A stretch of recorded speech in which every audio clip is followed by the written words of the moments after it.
মা তুমি লাগে ইফতারি আনছে। এই ইফতারি আমি খাবো না। বাবা তোমরা এমন করতেছো কেন? তুমি জামাই কত কষ্ট করে এই ইফতারি আনছে, খাও না। জামাই বাবা কষ্ট করে ইফতারি আনছে না? এগুলো ইফতারি কষ্ট করে আনার ইফতারি না। এই তুই তো জানিস আমরা কি খাই না খাই। তোর তো বোঝা উচিত ছিল আমাদের ইফতারিতে চিকেন ফ্রাই থাকে, ফল ফ্রুট থাকে, স্যুপ থাকে, কত কিছু থাকে। ন্যূনতম একটু ভালো ইফতারি তো তোরা আমাকে দিবি, তাই না? মা তোমরা সব জায়গায় সবকিছু কেমনে আশা করতো? তোমরা তো দেখতেছো আমাকে অবস্থা। তোমার জামাইয়ের এরকম ইনকাম নাই, তারপরও সে আপ্রাণ মন থেকে চেষ্টা করতেছে তোমাকে আপ্যায়ন করার। আর তোমরা যদি এমন করো তাহলে কেমন হইব কও? তোরা যখন আনতেই পারবি না আমাদেরকে বলতি, আমরা নিয়ে আসতাম বাজার থেকে। হ্যাঁ, এই ধরনের ইফতারি কি খায়? আমরা কোনোদিন খেয়েছি? তুই জানিস না? আমি জানি তোমরা এই ধরনের ইফতার কখনো খাও নাই, তোমরা অনেক ভালো মন্দ খাইছো। কিন্তু তোমার মাইয়ার শ্বশুর বাড়ি এটা, তোমার মাইয়ার মুখের দিকে তাকায় তো এটা খাইতে পারো? সব সময় কি ভালো মন্দ খাইতে হয় কও তো বাবা? থাক বাবা, হয়েছে হয়েছে, উচিত শিক্ষা হয়েছে আমাদেরই উচিত হয়নি তোদের এখানে আসা। তোদেরকে অনেক কষ্ট দিচ্ছি তাই না? না বাবা, আমি অখুশি হমু কেন?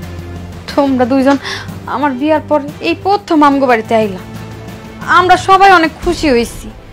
এই কারণেই তো তুঙ্গো জামাই যেমনে পারতেছে যা পারতেছে আপ্যায়ন করার চেষ্টা করতেছে। তোমরা একটু বোঝার চেষ্টা করো। তোরা তো খুশি হস নাই। তোরা খুশি হইলে আমাদের সাথে ভালো ব্যবহার করতি, ভালো খাবার দিতি।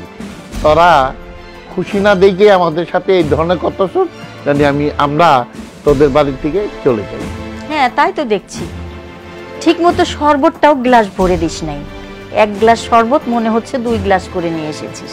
মা আব্বা, এটা তোমার মায়ের শ্বশুর বাড়ি, তোমরা মনে প্রাণে চাইবা তোমার মেয়েটা ভালো থাকুক এই জায়গায়। তোমার করে একটা কথা কই, ওগো টাকা পয়সা না থাকতে পারে, ওরা গরিব হইতে পারে, কিন্তু ওগো মনটা না অনেক বড়, অনেক ভালো মানুষ ওরা। শোন, ওই ভালো মন ধুয়ে না তুই পানি খা। আমাদের অত ভালো মনের দরকার নেই। এই দুনিয়াতে বাঁচতে হলে না খেয়ে পড়ে ফিটফাট থাকতে হয়, সমাজে ভালোভাবে চলতে হয়, ঠিক আছে?